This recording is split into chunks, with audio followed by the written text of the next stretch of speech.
Merhaba arkadaşlar, örgü kanalıma hoş geldiniz. Kız çocuklarımız için karpuz desenli güzel bir takım yaptım. Ben bugün bu yelek anlatımını sizlerle paylaşmak istiyorum. Bu şekilde çok güzel bir bakın mama önlüğü var.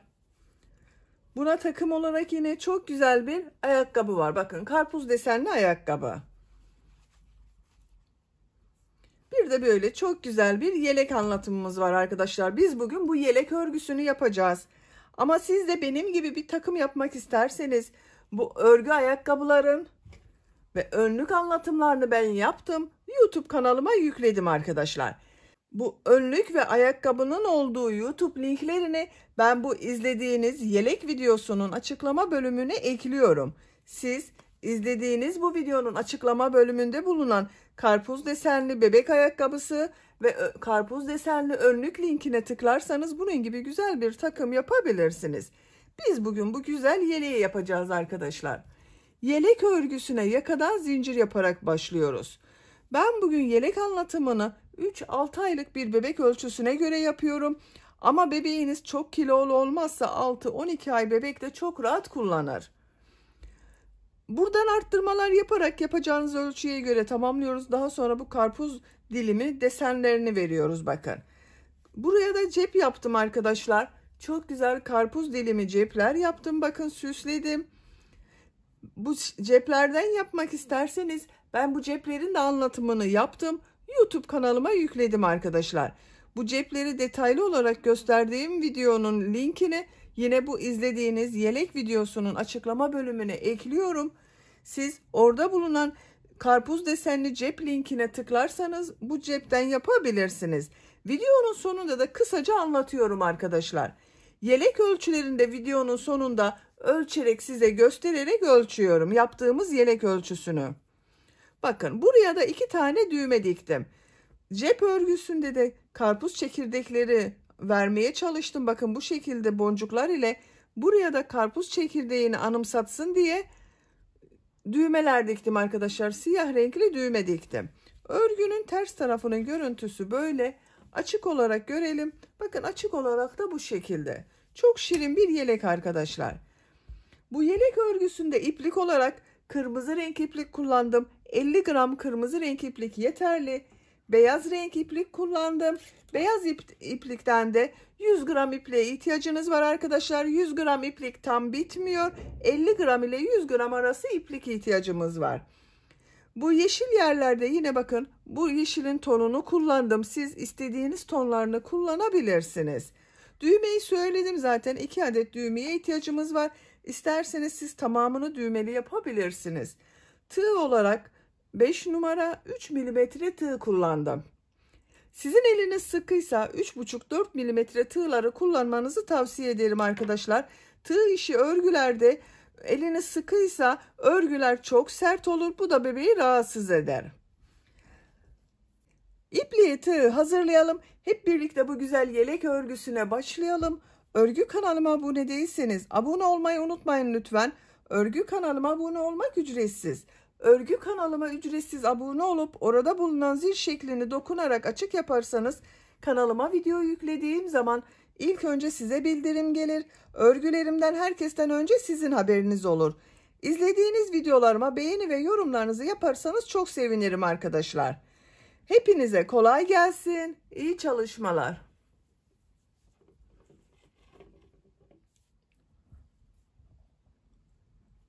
Örgüye yakadan zincir yaparak başlıyorum. Zincir yapmak için ilk ilmeği ben bu şekilde yapıyorum. Zincirleri yapmaya başlıyorum. Çok sıkı zincirler yapmayalım arkadaşlar. 84 zincir yapalım. 84 zincir yaptım. Çok sıkı zincirler yapmadım. Şimdiki sırada bu zincirler üzerine trabzan yapacağız. Yaka ayrımını da yapacağız arkadaşlar. Ön bölümü, kol bölümünü ve arka bölümü ayarlayacağız. 3 zincir dönüş için yapıyorum. 1 2 3 tığ üzerine iplik alıyorum. 3 ilmek atlıyorum. 1 2 3 4. ilmek içine trabzan yapıyorum. Bu 3 ilmek atladığımda bir trabzan, bak 1 2 oldu. 11 trabzan yapıyorum. 2 3 4, 5, 6,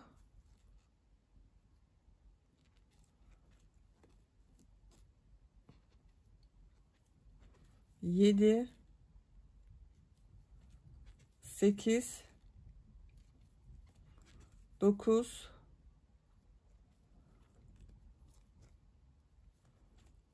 10, 11. 11 trabzan yaptım. Tığ üzerine iplik alıyorum. Bu ilmek içine bir trabzan, 2 zincir, bir trabzan yapıyorum. Arttırma yerini belirliyoruz bakın burada. Bir trabzan, 2 zincir, aynı ilmek içine bir trabzan yapıyorum. Burası arttırma yeri olacak. Tığ üzerine iplik alıyorum. Kol bölümüne 18 trabzan yapıyorum.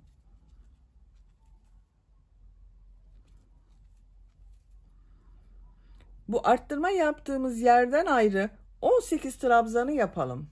Arttırma yerinden sonra 18 trabzan yaptım. Tığ üzerine iplik alıyorum. Bu ilmek içine bir trabzan, 2 zincir, bir trabzan yapıyorum.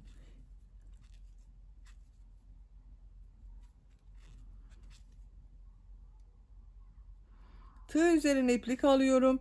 22 trabzan yapıyorum.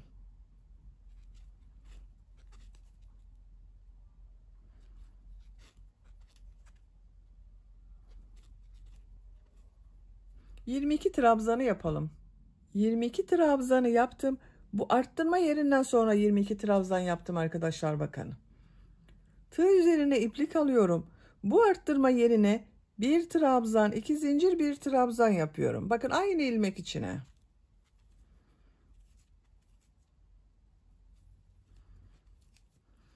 Bu arttırma yerine yaptığımız trabzanlarla burada 24 trabzan oluyor arkadaşlar. Kafanızı karıştırmasın o. Araya 22 trabzan yapıyoruz. Bir arttırma yerine buraya yaptım. Diğer arttırma yerine de bir trabzan yaptım. Bakın burada 24 trabzan görünüyor. Diğer kol örgüsündeyim. Bu kol örgüsünde buraya 18 trabzan yaptım. Bir trabzan bu arttırma yerinde, bir trabzan bu arttırma yerinde, 20 trabzan görünüyor ama arkadaşlar. Bakın ilk arttırmayı buraya yaptım. 18 trabzan yapıyoruz. Diğer arttırma yerine kadar 18 trabzan yapacağız bu kol içinde. 18 trabzanı yapalım. Bu kol içinde bakın 18 trabzan yaptım. Tığ üzerine iplik alıyorum. Arttırma yeri için bu zincir üzerine bir trabzan, 2 zincir, bir trabzan yapıyorum.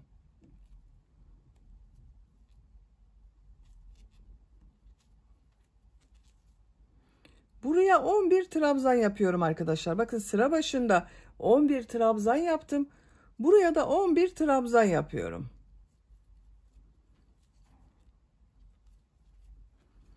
Sıra sonuna kadar devam edelim. Sıra sonuna kadar tamamladım. Bu sırada yaka ayrımlarını da yaptık arkadaşlar bakın. Bu şekilde oldu. 1, 2, 3, 4 yerde arttırma yerlerini belirledik. Buralara 2 zincir yaptım bakın. Bir trabzan, 2 zincir, bir trabzan şeklinde arttırma yerlerini belirledik. Siz bunu daha büyük çocuk için yapıyorsanız buralara bakın. Buraya 12, 13 trabzan yapabilirsiniz. Bu kol bölümlerini de 20, 22 trabzan olarak yapabilirsiniz. Burayı da bu ilk başlangıçta kaç trabzan yaptıysanız 2 katı olacak arkadaşlar. Buna göre kendi yapacağınız bebeğin büyüklüğüne göre bu arttırmaları ayarlayabilirsiniz. Daha küçük yapmak istiyorsanız bu bölümü 9 veya 10 trabzan yapabilirsiniz. Kol bölümünde 14-16 trabzan olarak yapabilirsiniz. İkinci sıradayım. Bir zincir yapıyorum, örgüyü çeviriyorum. İlk ilmek üzerine trabzan yapıyorum. Diğer ilmeklere trabzan yaparak devam ediyorum. Arttırma yapacağımız buraya kadar devam edelim. Arttırma yapacağım yere kadar trabzanları yaptım. 12 trabzan yaptım arkadaşlar bakın buraya. Tığ üzerine iplik alıyorum. Arttırma yerine bir trabzan, 2 zincir, bir trabzan yapıyorum.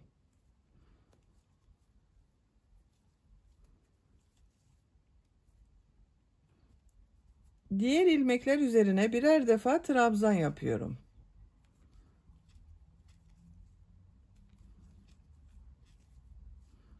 Arttırma yerine kadar devam edelim.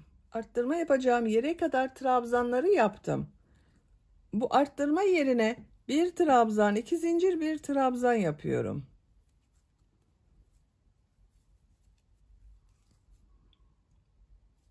Diğer ilmeklere birer defa trabzan yapıyorum. Buraya kadar devam edelim. Arttırma yapacağım yere kadar trabzanları yaptım. Bu arttırma yerine bir trabzan, 2 zincir, bir trabzan yapıyorum. Diğer ilmeklere trabzan yaparak devam ediyorum.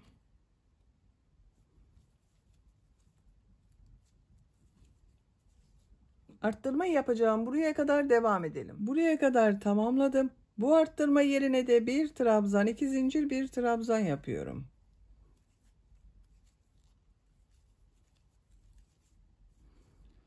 İlmekler üzerine trabzan yaparak devam ediyorum.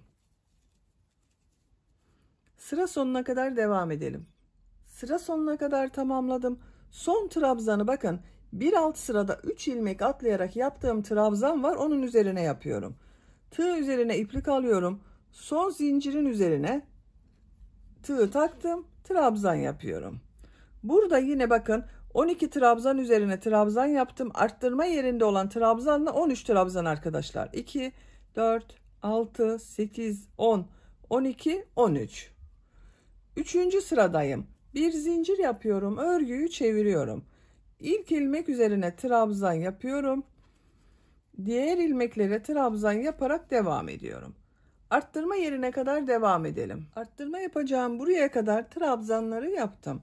Buraya bir trabzan, 2 zincir, bir trabzan yapıyorum.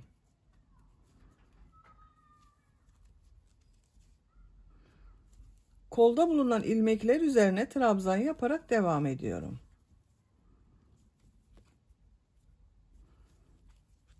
Bakın arkadaşlar, arttırma yerlerinde bir trabzan, 2 zincir, bir trabzan yapıyoruz. Diğer ilmeklere birer defa trabzan yapıyoruz. Bu arttırma yerinde, bu arttırma yerinde ve bu arttırma yerinde yine bir trabzan, 2 zincir, bir trabzan yapalım. Diğer ilmeklere birer defa trabzan yapalım. Yakanın şekline bakalım. Bakın bu şekilde oldu arkadaşlar.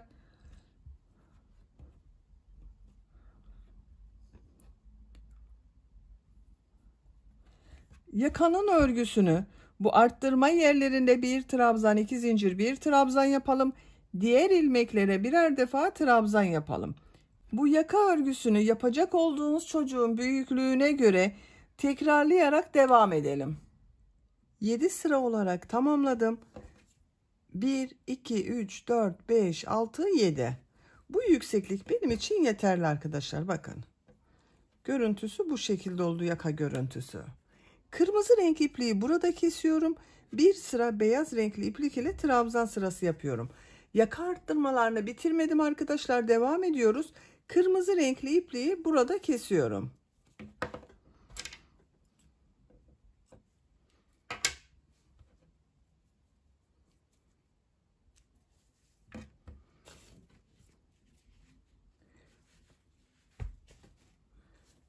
Beyaz renkli iplik ile devam ediyorum. Bakın ipliği kestiğim ilmekten beyaz renkli ipliği bağlıyorum. İlmek de yapabilirsiniz. Bağladığımız zaman daha sağlam oluyor. Buradan bir ilmek yapıyorum. Bir zincir yapıyorum. Örgüyü çeviriyorum. Beyaz renkli iplik ile trabzan sırası yapıyorum. Bu kırmızı ile yaptığımızın aynısı. İlk ilmek üzerine trabzan yapıyorum. Bağladığım ipliği içeride tutuyorum bakın arkadaşlar. Temiz bir görüntü oluyor kenarda. Diğer ilmeklere devam ediyorum. Arttırma yerine kadar devam edelim. Arttırma yerine kadar beyaz renkli iplik ile trabzanı yaptım. Buraya yine bir trabzan, 2 zincir, bir trabzan yapıyorum.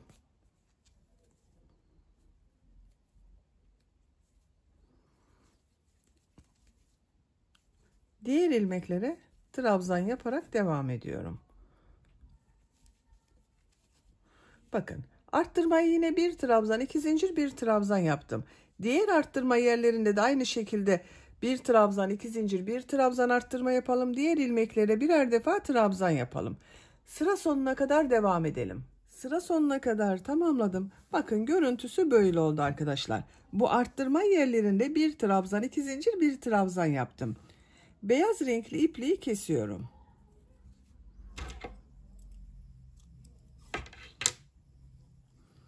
Yeşil renkli iplik ile devam ediyorum. Bakın, bu şekilde bir yeşil renk kullanıyorum.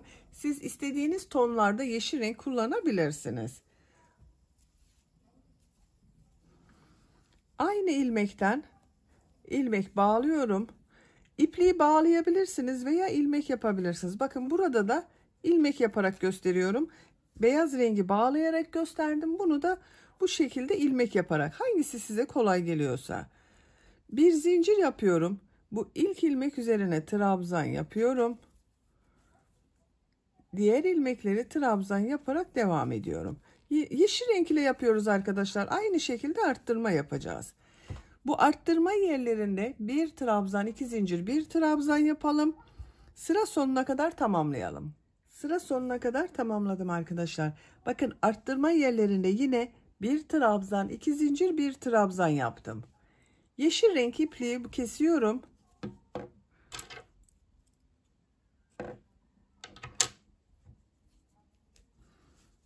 Bakın, görüntüsü böyle oldu. Şimdi tekrar beyaz renkli ipliğe başlıyorum. Beyaz renkli iplik ile bu sırada V şekilleri yapıyorum. Bu ipliği kestiğim ilmekten beyaz renkli ipliği şu şekilde ilmek yapıyorum.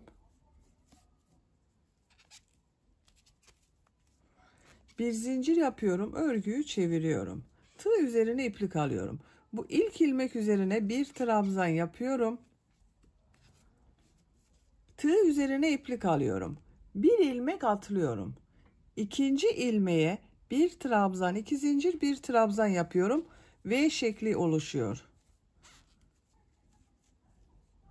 Bakın, aynı ilmek içine bir trabzan daha yapıyorum. Bir trabzan, 2 zincir, bir trabzan yaptım, V şekli yaptım. Tığ üzerine iplik alıyorum. Bir ilmek atlıyorum. İkinci ilmeğe bir trabzan, 2 zincir, bir trabzan yapıyorum.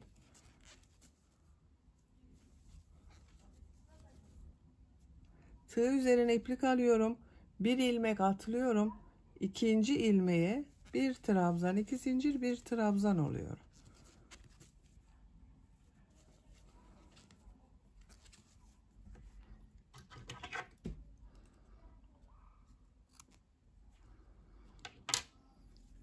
Bu şekilde V şekilleri yapıyoruz. Bu arttırma yaptığımız yere kadar devam edelim. Arttırma yaptığım yere kadar V şekilleri yaptım. 1, 2, 3, 4, 5, 6, 7, 8, 9 V şekli oldu. Tığ üzerine iplik alıyorum. Bu ilmeği atlıyorum. Bu 2 zincir üzerine bir trabzan, 2 zincir, bir trabzan yapıyorum. V şekli yapıyorum yine. Tığ üzerine iplik alıyorum. Bir ilmek atlıyorum. Bir trabzan, 2 zincir, bir trabzan yapıyorum. Ve şekilleri yapıyoruz. Arada birer ilmek atlıyoruz. Bu şekilde devam edelim. Bu arttırma yerine kadar. Diğer arttırma yerine kadar V şekilleri yaptım. Bakın, bu kol bölümünde de arkadaşlar 1, 2, 3, 4, 5, 6, 7, 8, 9, 10, 11, 12, 13, 14, 15, 16, 17, 18 V şekli var. Tığ üzerine iplik alıyorum. Bakın, bu son ilmek üzerine V şekli yaptım. Arttırma yerine V şekli yapıyorum. Bir trabzan, 2 zincir, bir trabzan. Tığ üzerine iplik alıyorum. Bir ilmek atlıyorum. V şekli yapıyorum. Bu arttırma yerlerine V şekilleri yapıyoruz. Diğer ilmeklerde de bir ilmek atlayıp V şekli yapıyoruz arkadaşlar. Sıra sonuna kadar tamamlayalım. Sıra sonuna kadar V şekli yaptım. Tığ üzerine iplik alıyorum. 1, 2 ilmek var sıra sonunda. Bir ilmek atlıyorum. Son ilmeğe bir trabzan yapıyorum. Sıra başında da Bir trabzan yaptım. Bir ilmek atladım. V şekli yaptım. Sıra sonunda da aynı oldu. Bu ön bölümde kaç model yaptığımı sayıyorum. V şekli yaptığımı. 1, 2, 3, 4, 5, 6, 7, 8, 9 V şekli oldu arkadaşlar. Görüntüsüne bakalım. Bakın böyle oldu. Şimdiki sırada V şekillerinin üzerine 3 trabzan yapıyorum. 11. sıradayım arkadaşlar. Bakın 7 sıra kırmızı renk ile yaptım. 8. sırayı beyaz renk ile yaptım. 9. sırayı yeşil renk ile yaptım. 10. sırayı beyaz renk ile yaptım. 11. sırada kol bölümünü gövde bölümünden ayırıyorum. Bakın şu şekilde tuttuğum zaman bu yükseklik yeterli. Bir zincir yapıyorum. Örgüyü çeviriyorum. Tığ üzerine iplik alıyorum. İlk ilmek üzerine trabzan yapıyorum. Bu trabzan örgü bitesiye kadar devam edecek. Tığ üzerine iplik alıyorum. Bu V şeklinin içine 3 trabzan yapıyorum.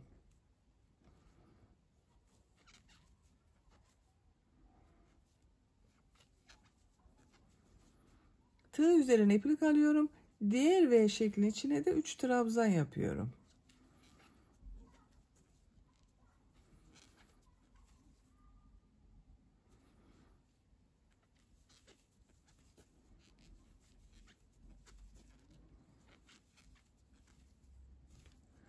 Bu arttırma yaptığımız yere kadar devam edelim. Ön bölümde 9V şeklinin içine modelleri yaptım. 1, 2, 3, 4, 5, 6, 7, 8, 9.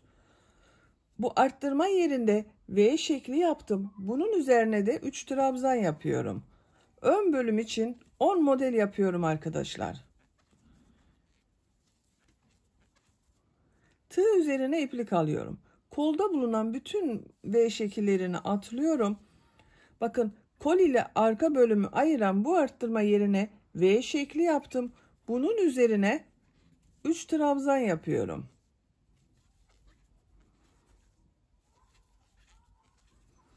Kol bölümünü gövde bölümünden ayırdım. Bakın ön ve arka bölümü birleştirdim. Tığ üzerine iplik alıyorum. Diğer V şeklinin içine 3 trabzan yapıyorum.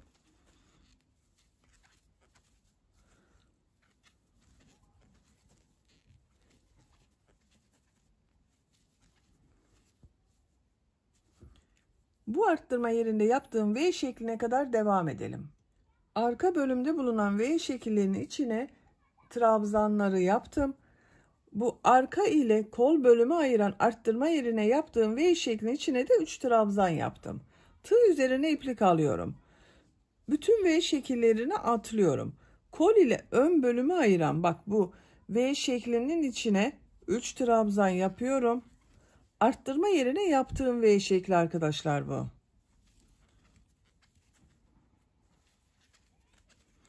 Bakın arka bölüm ile ön bölümü de burada birleştirdik. Kol bölümünü gövde bölümünden ayırdım.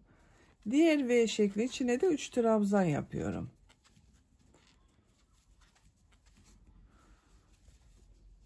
Bakın görüntüsü böyle. Sıra sonuna kadar devam edelim. Sıra sonuna kadar tamamladım. Sıra sonunda bu bir trabzanın üzerine bir trabzan yapıyorum. Tığ üzerine iplik alıyorum. Trabzan yapıyorum. Bakın arkadaşlar bu sırada kol bölümlerini gövde bölümünden ayırdım. Ön ve arka bölümleri birleştirdim. Görüntüsü böyle. Şimdiki sırada V şekilleri yapacağız. Bir zincir yapıyorum. Örgüyü çeviriyorum. Bu ilk ilmek üzerine bir trabzan yapıyorum. Tığ üzerine iplik alıyorum. Bir ilmek atlıyorum. Bu 3 trabzan yaptım. Ortada bulunan ilmek üzerine bir trabzan, 2 zincir, bir trabzan yapıyorum. V şekli oluşturuyorum. Tığ üzerine iplik alıyorum. 2 ilmek atlıyorum bakın. Bu 3 trabzan yaptım. Ortada bulunan ilmek üzerine bir trabzan, 2 zincir, bir trabzan yapıyorum. Tığ üzerine iplik alıyorum. 2 ilmek atlıyorum.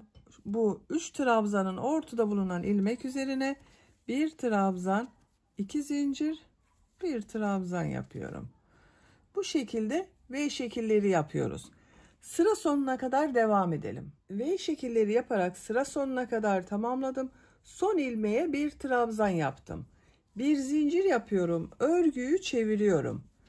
İlk ilmek üzerine trabzan yapıyorum. Tığ üzerine iplik alıyorum. V şeklinin içine 3 trabzan yapıyorum.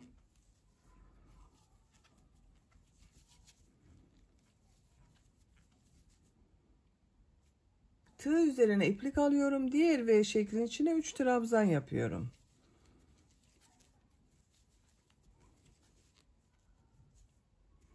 Sıra sonuna kadar devam edelim. Sıra sonuna kadar tamamladım. Son ilmeğe bir trabzan yaptım. Bir zincir yapıyorum. Örgüyü çeviriyorum. V şekli yaptığımız sıradayız. İlk ilmek üzerine bir trabzan yapıyorum. Tığ üzerine iplik alıyorum. Bir ilmek atlıyorum. Ortada bulunan ilmeğe bir trabzan, 2 zincir, bir trabzan yapıyorum. V şekli oluşturuyorum. Tığ üzerine iplik alıyorum. 2 ilmek atlıyorum. Ortada bulunan ilmek üzerine V şekli yapıyorum.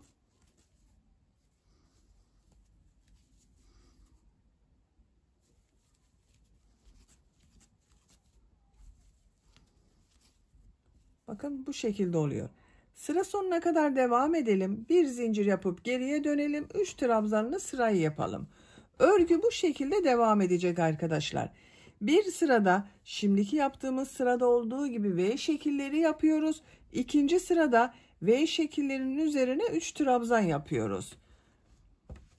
Yapacak olduğunuz bebeğin büyüklüğüne ve tercihinize göre bu şekilde sıraları tekrarlayarak tamamlayalım.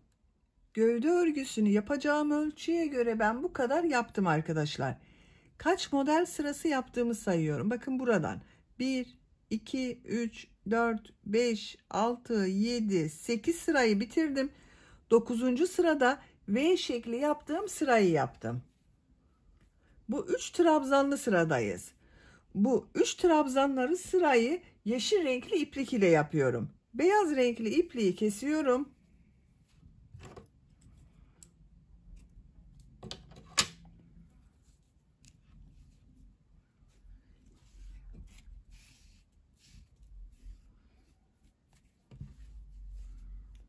Bu ilmekten bakın yeşil renkli ipliği ilmek yapıyorum. Bir zincir yapıyorum.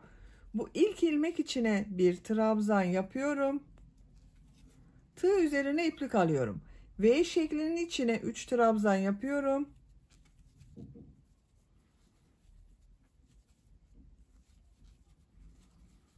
Tığ üzerine iplik alıyorum. Diğer V şeklinin içine 3 trabzan yapıyorum.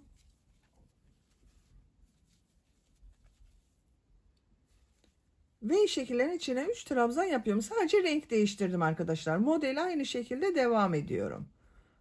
Sıra sonuna kadar devam edelim. Sıra sonuna kadar yaptım. Son ilmeğe de bir trabzan yaptım. Yeşil renkli ipliği kesiyorum. Bakın görüntüsü böyle oldu. V şekli yaptığımız sıradayız. Beyaz renkli iplik ile yapıyorum. Diğer taraftan başlıyorum. Bakın düz tarafı örgünün burası arkadaşlar. Buradan başlıyorum. İlk ilmek üzerine beyaz renk iplik ile bir ilmek yapıyorum. Tığ üzerine iplik alıyorum. Bu ilk ilmek üzerine bir trabzan yapıyorum. Tığ üzerine iplik alıyorum. Bakın bu 3 trabzanın ortada bulunan ilmek üzerine bir trabzan, 2 zincir, bir trabzan yapıyorum. V şekilleri yapıyoruz.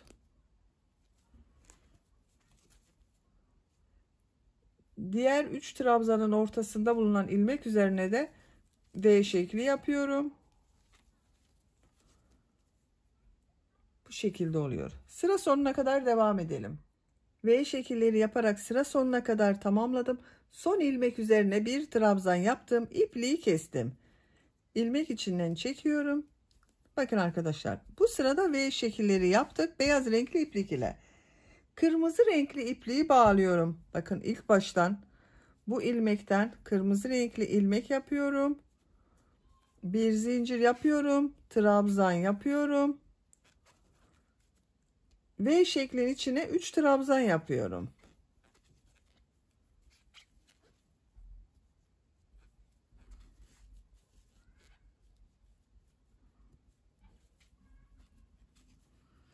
Diğer V şeklin içine 3 trabzan yapıyorum. Modelimize aynı şekilde devam ediyoruz. Sıra sonuna kadar devam edelim. Sıra sonuna kadar tamamladım. Bakın görüntü olarak böyle oldu arkadaşlar.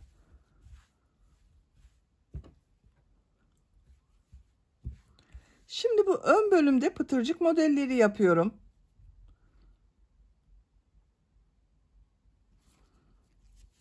İki zincir yapıyorum. Aynı ilmek içine sık iğne yapıyorum. Bakın bu ilmeğe buraya atlıyorum. Bu ilmek içine bir sık iğne, iki zincir, bir sık iğne yapıyorum. Pıtırcık modelleri oluşuyor. Buraya atlıyorum. Bu ilmek içine bir sık iğne, iki zincir, bir sık iğne yapıyorum. Bir ilmek atlıyorum. Bakın buraya atlıyorum. Bir sık iğne, iki zincir, bir sık iğne yapıyorum.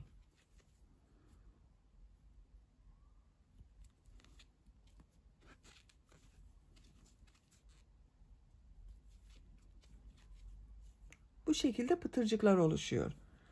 Bu yaka başlangıcına kadar devam edelim. Pıtırcık modelleri yaparak buraya kadar tamamladım arkadaşlar. Bakın bu şekilde görünüyor. Burayı atlıyorum. Bu ilmek içine bir düğme iliği yapıyorum arkadaşlar. Bir düğme iliği buraya, bir düğme iliğinde yaka başlangıcına yapıyorum. Bakın bu ilmeği atlıyorum. Bu ilmek içine bir sık iğne yapıyorum. Düğme iliği için 6 zincir yapıyorum.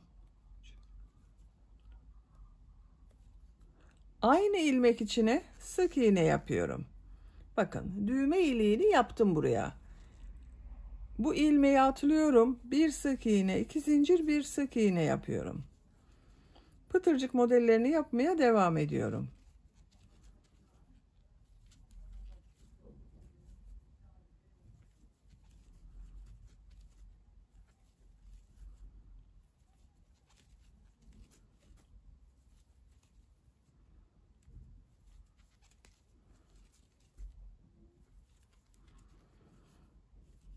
Bakın diğer düğme iliğini de buraya yapıyorum. Bir sık iğne yapıyorum. Düğme iliği için 6 zincir yapıyorum. Aynı ilmek içine sık iğne yapıyorum. 2 düğme iliği yaptım bakın. Birisini buraya, birisini buraya. Yaka çevresinde sık iğne yaparak devam ediyorum. Bebeğin boğazını rahatsız etmesin diye, boynunu rahatsız etmesin diye pıtırcık modelleri yapmıyorum. Sık iğne yapıyorum arkadaşlar. İlk ilmek içine sık iğne yapıyorum. Diğer ilmeklere sık iğne yaparak devam ediyorum.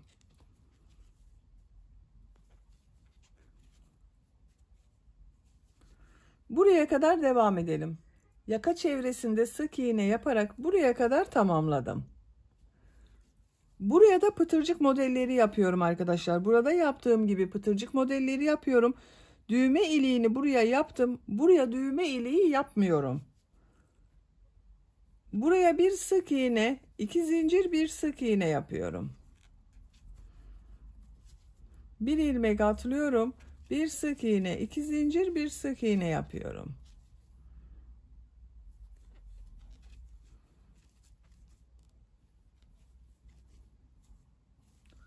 Buraya kadar devam edelim. Sıra sonuna kadar tamamladım. Görüntüsü böyle oldu.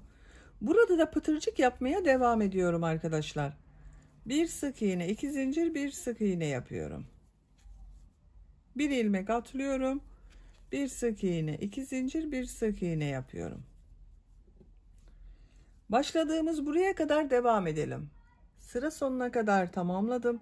Bakın bu ilk ilmek ile ilmek kaydırma yaparak bitiriyorum. İpliği kesiyorum.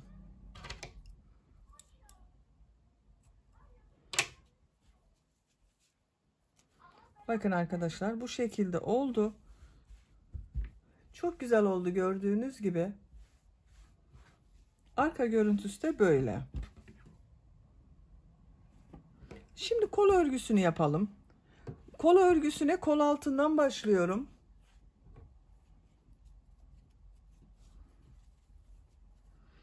Kol altında bulunan bu ilmeğe kırmızı ipliği bağlıyorum. Buradan bir ilmek yapıyorum. Tığ üzerine iplik alıyorum. Bu V şeklinin içine, bakın kolda yaptığım V şeklinin içine 3 trabzan yapıyorum.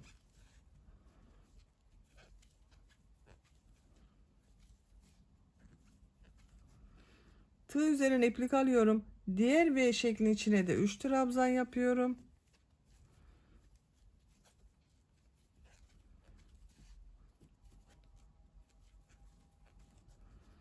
Diğer V şeklinin içine de 3 trabzan yapıyorum.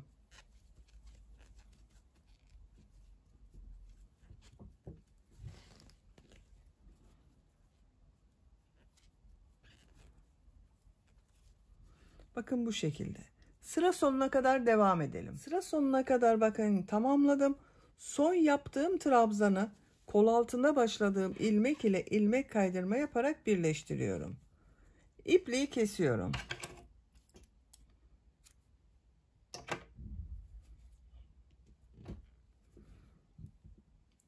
İlmek içinden çekiyorum.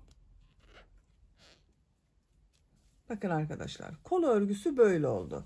Diğer kol örgüsünü de ben tamamladım. Bakın böyle oldu. Böylece örgümüzünü tamamladım. Şimdi bu güzel karpuz modelli yeleğe bir cep yapmak istiyorum. Bakın bu şekilde karpuz dilimli bir cep yaptım. Bunu buraya dikeceğiz arkadaşlar. Gelin size bu cep yapılışını kısaca anlatmak istiyorum. İlk önce sihirli halka yapıyorum. Bakın şu şekilde yapıyorum sihirli halkayı arkadaşlar. İpliği parmağımın üzerine doladım. Bu halkaya tığ takıyorum. İplik aldım, çektim. Yavaşça parmağımdan çıkardım. 2 zincir yapıyorum. Bakın bu sihirli halkayı yaptım. Şimdi bu sihirli halka içine 10 trabzan yapıyorum. 1 2 3 4 5 6 7 8 9 10. Bakın sihirli halka içine 10 trabzanı yaptım. Bu iplik ucunu yavaşça çekiyorum. Bu şekilde bir görüntü oldu. İpliğin ucunu üst tarafa alıyorum. Bakın arkadaşlar bu şekilde bir zincir yapıyorum. Örgüyü çeviriyorum. Tığ üzerine iplik alıyorum. Bu ilk ilmek içine bir trabzan yapıyorum. Bu sırada her ilmek üzerine 2 trabzan yapacağız arkadaşlar. Bakın bunu tek yaptım. İkinci ilmek içine 2 trabzan yapıyorum. 1 2. Diğer ilmek içine de 2 trabzan yapıyorum. Her ilmek içine 2 trabzan yapıyorum bakın.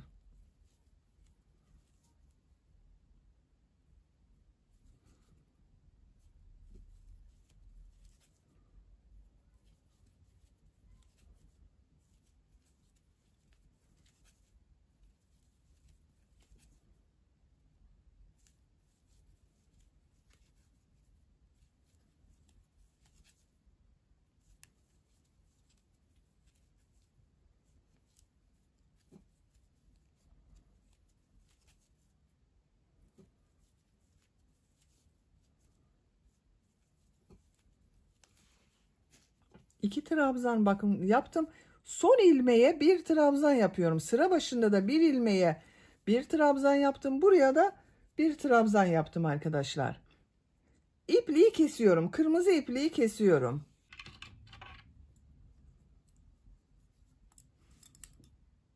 İpliği kestim. ilmek içinden çekiyorum. Bu başladığımız iplik ucunu da burada kesiyorum. Bakın böyle oldu. Şimdi beyaz renk iplik ile bir sıra yarım trabzan yapıyorum. Bakın burada yarım trabzan yaptım. Beyaz renkli iplik ile yarım trabzan yapıyorum.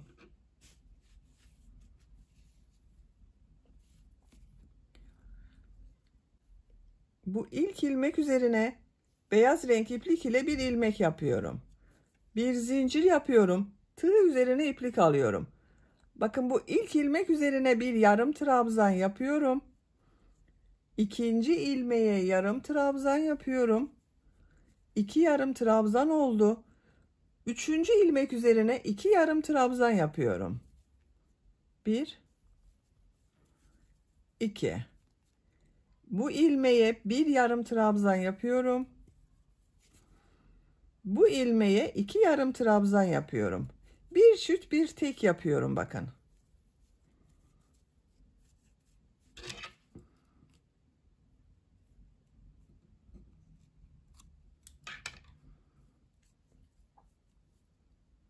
Tek yarım trabzan yapıyorum.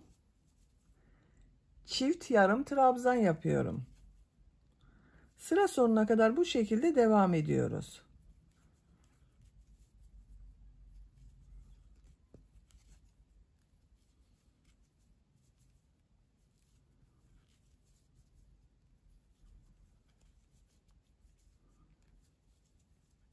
Bakın bu kestiğim kırmızı ipliği de içeride tutuyorum. Şu şekilde içeriye alıyorum, arada kaybediyorum.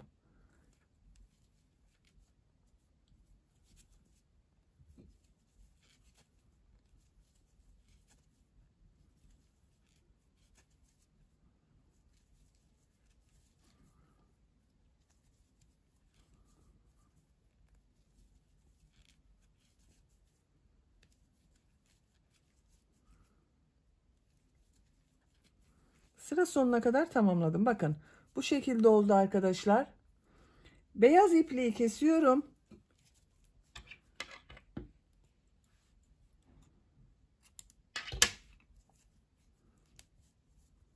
Bakın böyle. Şimdi yeşil renk iplik ile bir sıra trabzan sırası yapıyorum. Bu sırada yine bir çift bir tek trabzan yapıyorum. Yine sıra başından başlıyorum. Bakın bunu burada bekletiyorum. İlmek yapıyorum. Bir zincir yaptım. Tığ üzerine iplik alıyorum. İlk ilmek üzerine bir trabzan yapıyorum. Bakın bunu trabzan yapıyorum. İkili olarak yapıyorum. İkinci ilmeğe bir trabzan yapıyorum. Üçüncü ilmek üzerine 2 trabzan yapıyorum.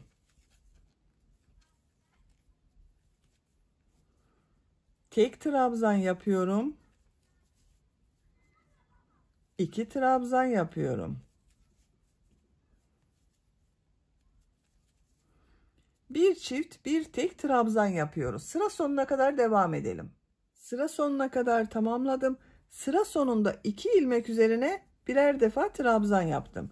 Bakın görüntüsü böyle oldu. İpliği kesiyorum. Biraz uzun bırakıyorum arkadaşlar. Bakın şu şekilde dikecek olduğum yer için ipliği biraz uzun bırakarak kestim. Bakın artık karpuz dilimimiz hazır. Şimdi buraya karpuz çekirdekleri yapalım. Karpuz çekirdekleri için bu şekilde boncuk kullanıyorum. Siyah bir ipliğe bakın şu şekilde iğneye taktım. Ucunu bağladım. Yaptığım bu karpuz diliminin buradan şöyle bakın 2 katlı yaptım arkadaşlar bu ipliği. Dikiş ipliği bu.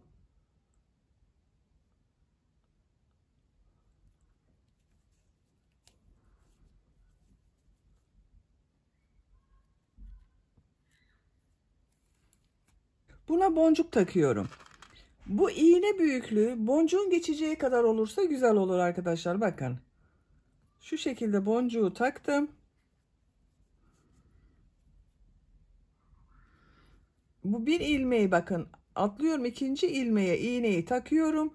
Bir sonraki ilmekten çıkarıyorum. çekiyorum. Bakın ilk karpuz çekirdeğini yaptık.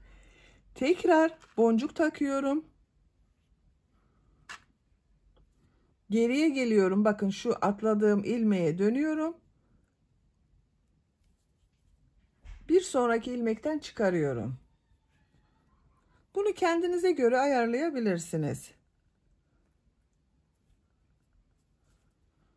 Tekrar gösteriyorum. Bakın boncuğu iğneye takıyorum. Bu ilmeğe dönüyorum. Bir sonraki ilmekten iğnenin ucunu çıkarıyorum.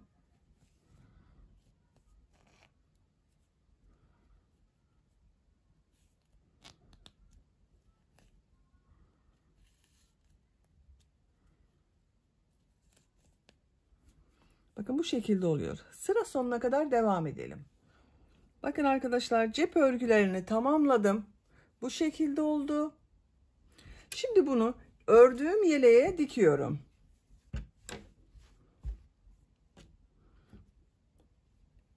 İlk önce yerleştiriyorum. Bakın nasıl dikeceğime bakıyorum. Böyle dikersem güzel olacak. Diğerinde şu şekilde yerleştiriyorum. İğne, bakın iplik bırakmıştım biraz uzun. Onun ucuna iğneyi taktım.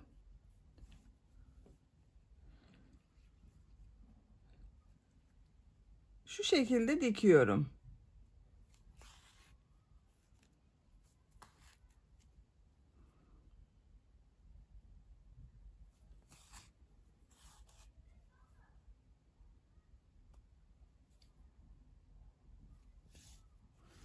Eğer kaydırırsanız, burayı iğne ile tutturursanız iyi olur arkadaşlar. Şuraya ve buraya iğne takarsanız cep örgüsü kaymaz.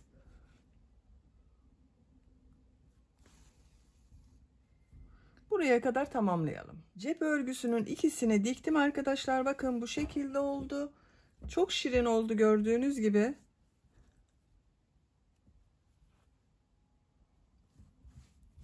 Düğmelerini de diktim buraya. Düğme iliklerinin tam karşısına gelen yere düğmelerini diktim. Artık kullanıma hazır. Çok şirin oldu. Arka görüntüsü bakın böyle. Yeleğin bitmiş olarak size ölçülerini söylüyorum. Kol altının buradan gövde genişliğini ölçüyorum. 24 santimetre. Yüksekliğini ölçüyorum. Kol altından gövde yüksekliğini ölçüyorum. 18 santimetre. Omuzdan itibaren tam yüksekliğini ölçüyorum. 28 santimetre. Ben bugün bu yeleği 3-6 ay arası bir bebek için yaptım arkadaşlar. Ama 6-12 aylık bebek de çok rahat kullanır bu yelek örgüsünü. Beni dinlediğiniz ve izlediğiniz için hepinize çok teşekkür ederim. Örgü kanalıma abone değilseniz abone olmayı unutmayın lütfen. Örgü kanalıma abone olmak ücretsiz. Örgü kanalıma ücretsiz abone olup orada bulunan zil şeklini dokunarak açık yaparsanız kanalıma video yüklediğim zaman ilk önce size bildirim gelir. Örgülerimden herkesten önce sizin haberiniz olur. İzlediğiniz videolarıma beğeni ve yorumlarınızı yaparsanız çok sevinirim arkadaşlar. Sizlerle yeni örgülerde görüşmek dileğiyle. Hoşça kalın, sevgiyle kalın.